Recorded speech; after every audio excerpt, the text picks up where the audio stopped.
Hey Sarah, just wanted to go over your welcome packet. I know we've been talking for a few days already, but I just wanted to give you this so you can come back to it. You can refer to this throughout the program whenever you need it. So I'm going to flip my screen around and we will go over the packet.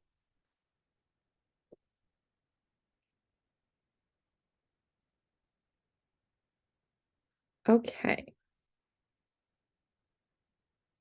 So I'm starting with page 6. I know you're pretty good with healthy. I know you watched the welcome video. So I just love this graphic and I want to share it with you just a little bit more in depth. So we are what our bacteria eat. So our microbiome affects all the aspects of our health, and what we feed our gut and what we eat every day, 3 times a day, we are really affecting our microbiome one way or the other. The microbiome can actually change very, very drastically and very quickly. So we have a spectrum, right? We don't really want to label foods as good and bad, but there is a spectrum of what promotes disease to the left and what promotes health to the right. So we can vary throughout the spectrum depending on what most of our diet consists of, right? So as you see on the right-hand side, we have prebiotics, so foods that feed our good gut bacteria, probiotics, which are basically ingesting the live cultures of bacteria. We have fiber, veggies, fruits, nuts, and seeds and fruits, all these things that feed our good gut bacteria, increase our basically diversity of species, reduce inflammation. We have polyphenols like from things like turmeric and berries and green tea, dark chocolate, all these high polyphenol foods feed our good gut bacteria, as well as resistant starch. That's such things like oats and bananas and lentils. So all those things have resistant starches that we can't digest, but the bacteria in our gut can digest, and those good guys can grow based off of those foods. So then when we have lots of that in our diet, we have high short chain fatty acid production, which is a beneficial metabolite of good bacteria, which improves our metabolism, raises our thyroid health, improves that. It reduces inflammation, improves our insulin sensitivity and the way that our body processes glucose. We have a stronger immune system. We have improved weight loss because we're getting rid of weight loss resistance. We have good bacteria in our gut. It improves lipid metabolism, the way our body actually stores fat. And then if you see in the left-hand side, we have some of these things that if eaten in excess, then we can increase those pathogenic bacteria in the large intestine, such as lots of sugar, saturated fat, like conventional red meat. I know you say you don't really love red meat anyway. Good with ground beef. I love grass-fed ground beef. If you can get that when you go grocery shopping, that's awesome. Altered gut pH, artificial sweeteners, really, we tend to see in research, they damage the microbiome. Antibiotics is the biggest culprit. When taking antibiotics, we're wiping out all the good guys and the bad guys. And then the bad guys can grow back a little bit stronger each time, and it drastically reduces your microbiome diversity. So that's one of the biggest offenders as antibiotics of gut health, is basically taking antibiotics. So we really want to be just cognizant of how often we're using them, and if we really, really need them when we are recommended to take them. PPIs and antacids can also disrupt our gut microbiome and, of course, reduce our stomach acid, which is not desirable for a optimal gut environment. We also then, when we have these influx of foods like sugar, saturated fat, artificial sweeteners on the left, we have higher LPS production, which is a bacterial endotoxin produced by pathogenic bacteria. We also see increasing gut inflammation, increased dysbiosis, and altered bowels like diarrhea and constipation. And then we also may see some insulin resistance and increased cardiovascular risk.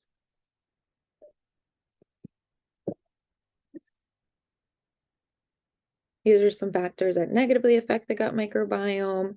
And just want to talk about the few different things that we're going to go through. So we did talk about the low FODMAP elimination plan that's going to help us reduce inflammation in the gut at this time, let the immune system kind of suppress from its heightened state, relieve your symptoms. And while we kind of use some targeted supplementation to improve the root cause of what's going on. And we're basically using the supplements in support to the diet changes to then make some long-term changes in the gut microbiome and the small intestine, where we believe there's that small intestinal growth. Then we will do the introduction period to assess your FODMAP tolerance to certain FODMAPs. only when you're feeling very good, you're having a noticeable difference in your symptoms. So our goal is that then you'll be able to tolerate a wide variety of foods again, totally off low FODMAP, no restrictions, and being able to just eat in a balanced way without having to worry about bloating, constipation, reflux, all that. So that's our long-term goal, of course. And I like to just discuss the 4 Rs. So like we said, we're going to reduce fermentable carbohydrates like FODMAPs to limit the fuel for bacteria that are influencing your symptoms in the small intestine. So reduce bloating, reduce inflammation, reduce the altered bowels. And then we're going to work on eliminating the overgrowth of bacteria, and then that also improves dysbiosis in the large intestine, and really focus on microbiome restoration there with the support of that antimicrobial regimen, the Biotics Epsicidal and Biotics Dysbiocide that I actually ordered and should be coming to you. I think one's coming end of this week and one's coming next week. And we like to do this instead of antibiotics because, like we said before, antibiotics kill everything, and then the bad guys can come back even stronger. So I like to do a more gentle approach by using herbal antibiotics that act a little bit longer of a time period, but are more gentle on the gut. And then we want to also work on repairing the damage to the intestinal lining with gut permeability impairments. We typically see this very often with small intestinal bacterial growth, and it affects your non-GI symptoms as well. And we also want to be, improving the integrity of the gut lining. There's a whole mucus layer that we want to build up and protect. And we do have a gut permeability lesson, which we'll get into later in the program. Because we really want to do this in steps. Like we want to get rid of, really target the bacterial overgrowth first, then work on microbiome restoration. We also want to work on restoring the motility of the GI tract so we can get the gut moving again and prevent the basically slowing down and fermentation of bacteria and food particles in the upper stomach and the small intestine. And improving this motility will then prevent relapse of bacterial overgrowth in the future, because we address the reason that the bacterial overgrowth developed, right? When the gut slows down, that increases the risk of bacteria just sitting there and fermenting on your food in the small intestine. Then that produces gases. Those gases slow down the gut motility even further and causes this negative cycle of bloating, distension, gas, reflux. Even, like, I know you said you have reflux kind of often now, and that's also from the SIBO, because some of those gases go upwards, some go down, but they're kind of trapped and they need to either come up or down. So that's why we see with reflux or nausea sometimes with SIBO as well.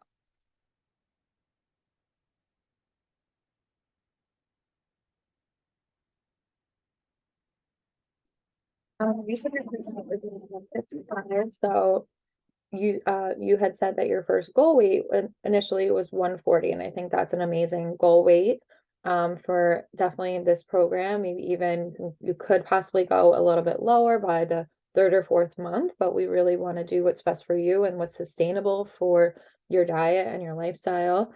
So I usually recommend a half a pound to 2 pounds a week for sustainable and healthy weight loss that also preserves muscle mass. So we want to be focusing on abundance and really just honing in on this gut inflammation and gut bacterial imbalance, because that's what's really going to help those weight loss efforts later on and make things easier for your metabolism. When we improve that gut environment, we're improving your metabolism to improve your weight loss efforts. So you're kind of working smarter, not harder, for sure. So now that you have a high likelihood of SIBO with possibly hydrogen or hydrogen sulfide gas, not really sure because you do have a mix of constipation and diarrhea. Sometimes it's kind of very clear which gas it is, and sometimes it's not. Sometimes it's a mix of different gases, but we know you have a lot of these major symptoms like severe bloating, distension, feeling 6 months pregnant at the end of the day, gas, reflux, nausea sometimes, like you said. So all these factors can influence just how you feel every day, of course. And I'm just so glad that you reached out and you're not accepting these symptoms as normal, because they are not normal, even though any, GI doctor may say that, because they see everything as normal, right? And I did see that you were tested for celiac, so it's good as well to rule that out. And we know there's weight loss resistance due to SIBO. The SIBO actually reduces your metabolic rate. It contributes to reduced transit time. So you actually can extract more calories from your food. And that can, of course, increase our body weight, right? So when things are slowed down, it's sitting there longer. We're actually, the bacteria are extracting more calories from the food. So it's working against you for your weight in that sense. I thought my throat is so dry this morning.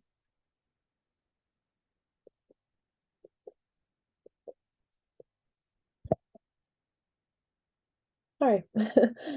So we know that you also have a bit of a sluggish gut motility, about 30 hours. And I believe this was influenced over the years by long-term birth control use, just because we have known from research that the birth control does slow down the gut motility. It also does impact large intestinal dysbiosis, which I think played a role here. So I also think that food poisoning event that you had at your bachelorette, which I'm so sorry about, that's horrible.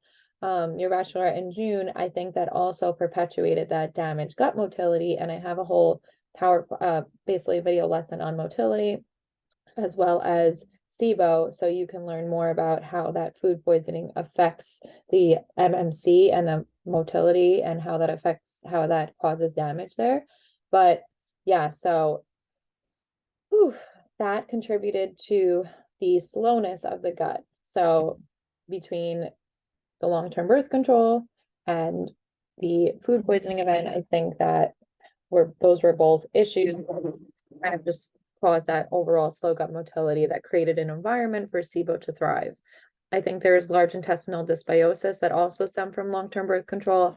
And I think as well the past few years of taking fluoxetine, there is research to show that it increases your pathogenic bacteria, especially bacteria called Clostridium, which increase inflammation as well as contribute to diarrhea and just inflammation in at the colon level, the colon lining. So not to say that you shouldn't be on these medications, but these are just some things we want to be aware of that we know, like, okay, maybe in the future, these are some things that we can adjust. I know you had said you're going to try to get off birth control, which is awesome. And we will kind of focus on that probably at our first bi-monthly check-in because I want you to wrap your head around this plan first. But then in a few weeks, we'll talk individually about just making sure we're supporting your body post-birth control. I also think definitely that leaky gut going on, which is always present with SIBO and long-term birth control use. So that will be a target of intervention for us after a few weeks and possibly a month or two in. We're going to talk more about gut permeability, because that really can affect symptoms outside of the GI tract as well.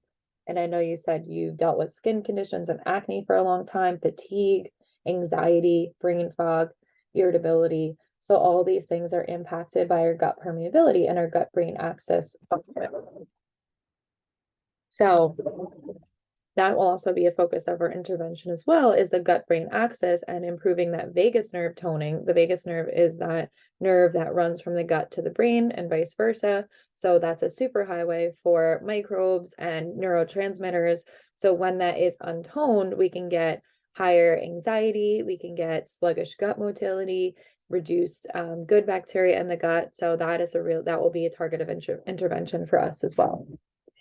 I also think that there is a little bit of stress on the liver or poor gallbladder function, possibly, because we know, like I said, I think I said to you yesterday, SIBO, if it could be temporary because SIBO bacteria do not like bile, so they denature it in the small bowel when they're sitting there, your bile is trying to excrete itself so it can help digest your fats, right? So then it gets inactivated because bile is antimicrobial. So the bacteria like, we don't want you here, you're gonna kill us. So they inactivate the bile called bile deconjugation. And I know you said you've been getting frequently that mucus or fatty film in your stools, which is likely the result of this. So that's my theory as to why this is happening. But we do want to make sure there's no gallbladder dysfunction prior to SIBO development. So that would be something good that we can check with a GI doctor, maybe getting a referral for that, maybe doing an endoscopy or a HIDA scan, and I'll write that in your labs as well. And we also believe that there's low stomach acid going on. I know you didn't burp with that baking soda test, and you're having upper stomach bloating, you're having loose stools after a heavy meal, you're having undigested food in your stool, which is a telltale sign of low stomach acid and not having good upper stomach digestion. And we really want that stomach acid to be optimized because that digestion process starts from the top down. And if you're not digesting food well in the upper stomach, then it gets to the small intestine and there's bigger food particles that are then fermented by that bacteria that are there in the wrong place. Then that increases that fermentation and gas production and bloating. So when we start with improving that stomach acid, so we're starting with those enzymes, right? Enzymes in the apple cider vinegar, that's really going to help your upper stomach digestion to reduce those food particle sizes when they get to the small intestine, if that makes sense.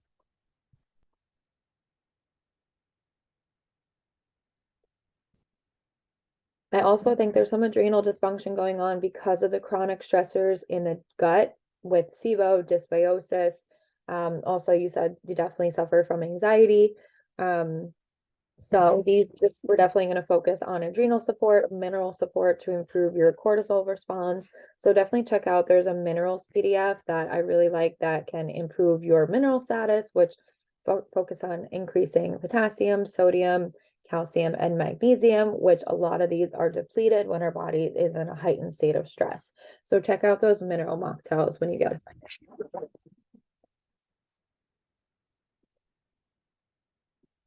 And this is just discussing that possibly that upper GI ultrasound to assess the gallbladder.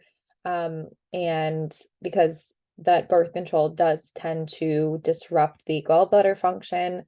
But it could, like we said, the impairment of fat digestion could be related just to SIBO, but we want to make sure that we rule that out. And we can also, here, let me show you your labs. We can also get from the GI doctor the fecal calprotectin test, which is a stool test, and it's a measure of inflammation in the gut. So it can measure inflammation from IBS as well as measure inflammation from IBD. So that would be important to rule out even before doing like a colonoscopy or endoscopy. That's just a simple stool test that you can do with a GI doctor. You could do the H. pylori breath test because you have reflux and nausea, but you don't really have the gnawing pain in the upper stomach like I see with H. pylori. So I wouldn't be even pushing you for that. More just like a fecal calprotectin and possibly an endoscopy or a HIDA scan or upper stomach GI ultrasound. And I just listed some primary doc follow-ups on both your intake forms and your lab work. Definitely want all of these done again since they were obviously done in 2020. And then also want to be adding here that anemia panel, that full anemia panel, because you have lots of fatigue, because I tend to see low iron with SIBO. And we definitely want to be seeing your hemoglobin A1C, which is your 3-month record of your blood sugar regulation. We also want to see your fasting insulin, which would be great from your primary, your lipid panel, your micronutrients, especially B12, folate, and vitamin D. I tend to see low B12 with SIBO because it's actually absorbing your B12 instead of you absorbing it, which is crazy. Folate tends to be elevated. I definitely want to see that vitamin D status and supplement as needed. We also want to check out those inflammatory markers like HSCRP, homocysteine, and sedimentation rate. Those would be good with the primary doctor. And then we want to see not just the repeat TSH, but your active thyroid hormone, your inactive thyroid hormone, and your TPO antibodies.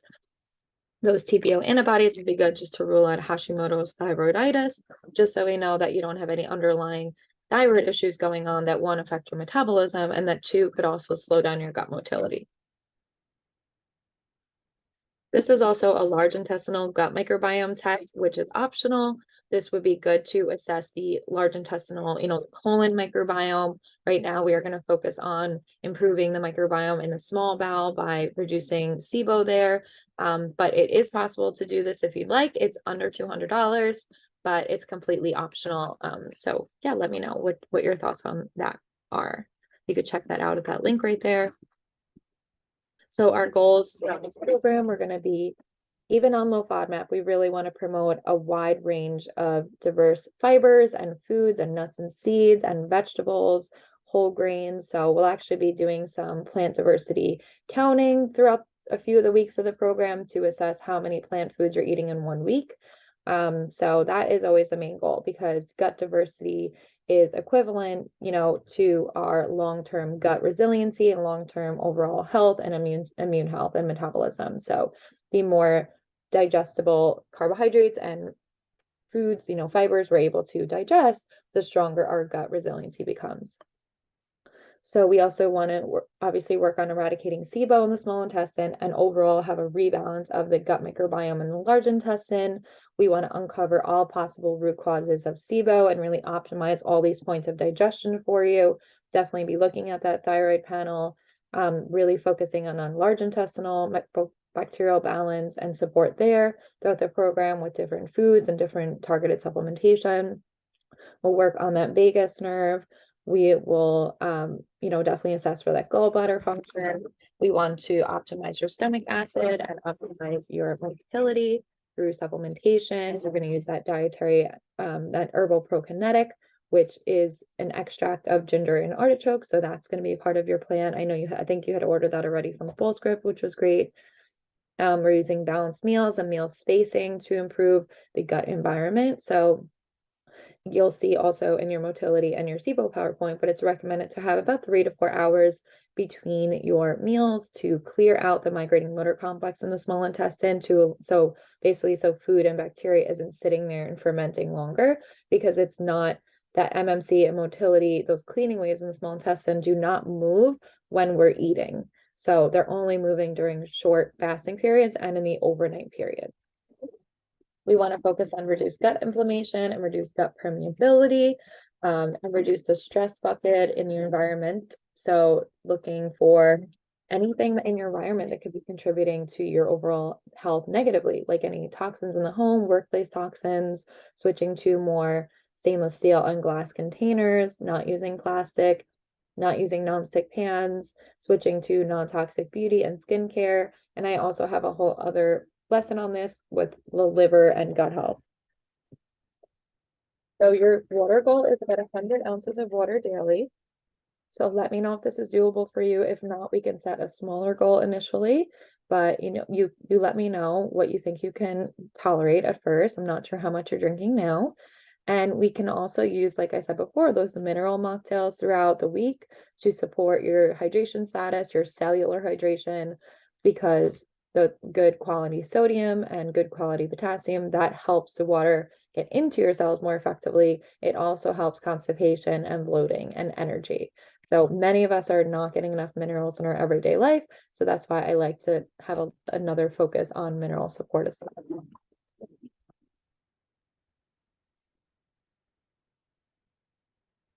So we want to use that low FODMAP diet as a short-term elimination plan for a few weeks, 5 to 6 weeks, possibly a few more weeks as needed based on your symptom improvement and how you're doing. So it does not, again, have to be super strict. We just want to have enough swaps in your everyday life that are going to help relieve symptoms and reduce those fermentable carbohydrates that our bacteria are feeding on in the small intestine. So that we're going to be doing that in conjunction with that SIBO antimicrobial protocol. So we're basically using the diet to suppress the immune system, suppress the inflammation while we're targeting the root cause. You have these apps here that are linked in your document section, like the Monash app and the Spoonful app, which are really helpful. Spoonful app, definitely good for groceries. Monash app is really good for low FODMAP foods and portion sizes. And I have lots more materials in your documents and your modules about that as well. Then we may need to reduce acidic foods as needed based on your symptoms. We'll assess this together in your journal, based on how you feel with certain acidic foods. But I really think the root cause of the reflux is really just the SIBO and the low stomach acid. So targeting those root causes will improve that reflux naturally.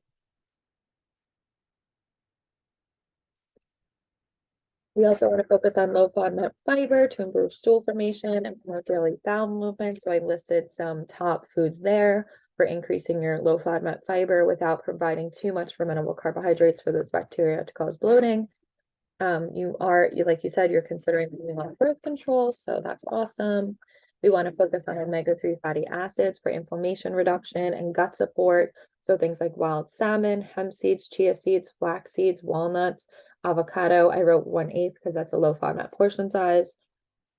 We also have anti-inflammatory herbs to reduce inflammation. I have a turmeric latte in your recipes. I love high percentage dark chocolate. There are many that are low FODMAP compliant. I love fresh herbs to improve your gut microbiome health. There are also many of them are antimicrobial and antiviral. We also want to work on minimizing industrial seed oils like vegetable oil, sunflower, cottonseed, canola, soybean to help improve our cellular and metabolic health and reduce inflammation. I know this is hard to do with everything, so don't worry about avoiding it completely, but you do want to be reading ingredient labels and reducing this where you can, because now it's popping up in like our coffee creamers and all of our chips and crackers and everything and wraps. And so we really just want to make sure we're not eating an inflammatory vegetable oil 3 times a day in every single. We also want to focus on the 3 meals a day, using that meal formula, and avoid skipping meals as best you can when you're bloated, because this can over time reduce your digestive capacity and overall make your bloating worse in the long run, because you're reducing your stomach acid, you're reducing your stimulation of bile and pancreatic enzymes. So we really want to just optimize those digestive checkpoints instead of skipping meals. So I already ordered those Amazon supplements. I only use Amazon occasionally. I love the Biotics store from Amazon. So that's my recommendation. If you are going to use Amazon, go to that company's actual Amazon store and don't just buy from a random buyer. So I'm sending you those from there. The Biotics FC Cytal and Biotics Dysbiocide. This is a well-researched combination for improving and getting rid of SIBO in the small intestine. So I'm excited for you to get that. I know you said you're trying the raw apple cider vinegar this morning, so let me know what you think about that. And we're also going to be starting the HCl pancreatic enzyme and bile extract supplement. So that's temporarily going to help improve that stomach acid support at your meals to improve your symptoms. I think you're definitely going to feel some relief from that right away, because it's going to help break down your food higher up in your GI tract and cause less bloating. We're also using a Transil, which is a clinically studied herbal formulation made from some polyphenols to assist the antimicrobial basically in improving the gut flora. So it actually blocks gas production by that bacteria in the small bowel. So there is some research that can show that a Transil can be used to eradicate SIBO. There's even some research doing it on its own. I've just seen more success with using it in conjunction with an antimicrobial kind of protocol as well. So a Transil is really going to be great for symptom relief as well as just actually treating the root cause as well. The herbal prokinetic really treats that root cause of motility, sluggishness, and that high quality multivitamin with minerals is really going to help replenish some of those nutrients depleted with SIBO. So like B vitamins, B12. It's also has zinc to promote gut healing. So I really think this is going to help you just feel better initially as well with your energy and just, filling in some of the gaps in the diet that are needed with SIBO. So yeah, I'm gonna let you read through the rest of this. You do have a whole video lesson on SIBO. This is a little bit more about low FODMAP, and I'll ask you to watch the low FODMAP lesson within the next few days or possibly over the weekend. So you can let me know if you have any questions about that. This is just a review of that balanced meal formula that I know you saw in your balanced meal lesson. And I have different kind of vegetables and low FODMAP options for each one. So definitely, let me know if you have any questions going through this. This is an importance of a balanced breakfast, and I touched on this in the PowerPoint as well.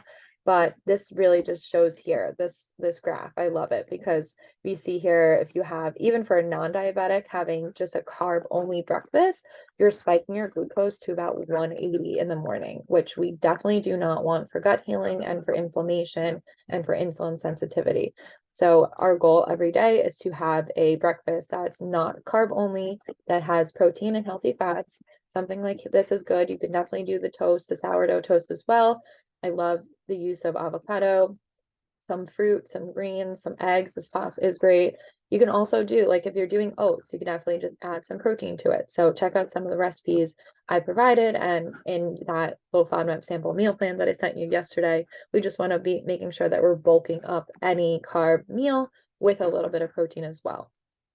because we really don't want to see this spike and drop about 2 hours later, 2 to 4 hours later, when we're seeing that energy crash and blood sugar crash, then you're just going to crave more carbs, crave sugar, going to be fatigued and hungry and tired. So our goal is to keep that steady blood glucose curve all day.